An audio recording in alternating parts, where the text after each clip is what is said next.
Maliliit man, agaw at tensyon pa rin. Ito ang pinatunayan ng 40 kalahok sa paggawa ng bonsai sa kanilang pagsali sa tree cart exhibit. Ang kanilang mga obra, ipinarada kahapon June 30 sa kahabaan ng Session Road. Isa sa mga kalahok dito si Wilmer na first time sumali. Sa pag-iisip ng mga design, doon ako nahirapan actually kasi medyo hindi mo maano eh.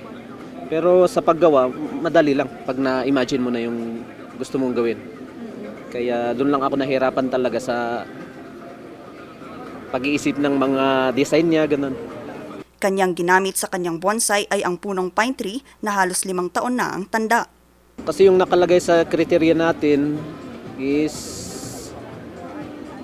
bonsai forest.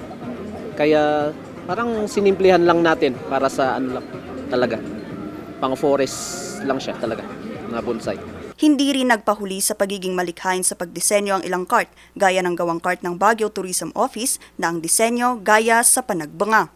Ang cart naman na ito, tila hango sa simpleng disenyo ng backyard garden ng CSWDO. Ang patimpalak ay pakulo ng City Environment and Parks Management Office bilang parte sa pagdiriwang ng Salong Festival. Paraan din ito para maisulong ang pangangalaga sa kalikasan.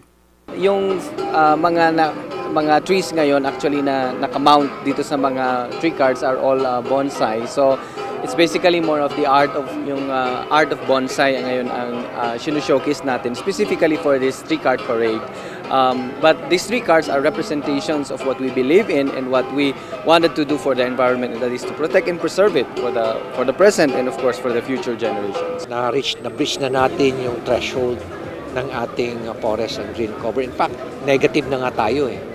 So yun yung tinututukan namin. That's why we launched itong Saling Festival about 4 years ago para talagang magkaroon tayo ng talagang sustain na program on how to improve further our forest cover and green cover as well. Bagamat summer capital of the Philippines, ramdam na rin sa lungsod ang pag-init ng klima, buhat ito ng climate change, mga forest fire at urban decay. Sa isinagawang inventory ng DENR sa mga puno sa Baguio City noong 2019, 28.58% na lamang ang forest cover o nasa higit 500,000 na puno na lamang ang natitira. Malayo ito sa 30 hanggang 40% dapat na forest cover ng lungsod. Bilang tugon dito, nagsagawa na ang pamahalaang lungsod ng malawakang tree planting activity. Isa rin ito sa mga highlight ng Salong Festival. June pa lang, ilo-launch na natin yan. 4 months natin ilo-launch yan. Sinasamantala natin. Kasi hindi naman natin pwede i-launch yan during the summer season. Mamamatay lang. Kasi tinitingnan namin dito yung survivability ng ating mga seedlings. Ito na ang ika-4 na pagdiriwang ng Salong Festival mula nang simulan ito taong 2020. Tema ng pagdiriwang ngayong taon ay Tree of Life.